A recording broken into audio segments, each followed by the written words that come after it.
História de um criado.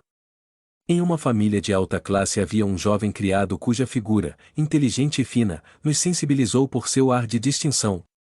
Em suas maneiras nada revelava inferioridade, por sua dedicação ao serviço dos seus senhores não tinha essa obsequiosidade servil própria das pessoas dessa condição. No ano seguinte, voltando à casa dessa família, não vimos mais o jovem criado e perguntamos se o haviam despedido. Não, responderam, ele foi passar alguns dias em sua terra natal e morreu lá. Lamentamos muito a sua perda, porque era uma pessoa excelente e tinha sentimentos verdadeiramente acima da sua posição. Era muito ligado a nós e deu-nos provas da maior dedicação. Mais tarde, tivemos a ideia de evocar esse jovem e eis o que ele nos disse: em minha penúltima encarnação, eu era, como se diz na terra, de muito boa família, mas arruinada pelos gastos exagerados de meu pai. Fiquei órfão muito jovem e sem recursos. Um amigo de meu pai recebeu-me em sua casa, tratou-me como seu filho e fez com que eu recebesse uma ótima educação da qual fiquei envaidecido. Esse amigo é hoje em dia o senhor de G, ao serviço do qual me vistes. Eu quis, em minha última existência, expiar meu orgulho nascendo em uma condição servil, e nela encontrei a oportunidade de provar meu devotamento ao meu benfeitor. Cheguei mesmo a salvar a sua vida sem que ele jamais o soubesse. Foi, ao mesmo tempo, uma prova da qual saí com proveito, já que tive forças para não me deixar corromper pelo contato com um meio quase sempre vicioso, ou apesar dos maus exemplos, conservei-me puro, e por isso agradeço a Deus, porquanto fui recompensado pela felicidade de que desfruto. P. Em quais circunstâncias salvastes a vida do senhor de G? R. Em um passeio a cavalo, no qual eu o seguia sozinho, percebi uma grande árvore que caía em sua direção e que ele não via, o chamei-o dando um grito terrível, ele se voltou rapidamente e, durante esse espaço de tempo, a árvore caiu aos seus pés, sem o movimento que provoquei, ele seria esmagado. Ó Senhor de G, a quem o fato foi narrado, lembrou-se perfeitamente dele. P. Por que morrestes tão jovem? R. Deus julgou minha prova suficiente. P. Como pudestes tirar proveito dessa prova, já que não tinhas lembrança da causa que a havia motivado? R. Em minha humilde posição, restava um instinto do meu orgulho, e fui bem feliz em poder dominá-lo, o que fez com que a prova me fosse proveitosa, sem isso eu teria ainda que recomeçá-la.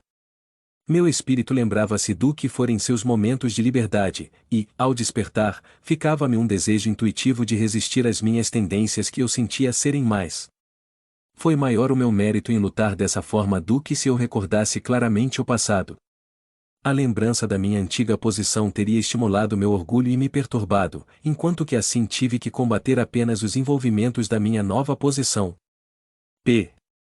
Recebestes uma brilhante educação, para que isso vos serviu em vossa última existência, já que não lembrastes dos conhecimentos adquiridos? R. Esses conhecimentos teriam sido inúteis, um contrassenso mesmo na minha nova posição, e eles ficaram latentes, e hoje os reencontro.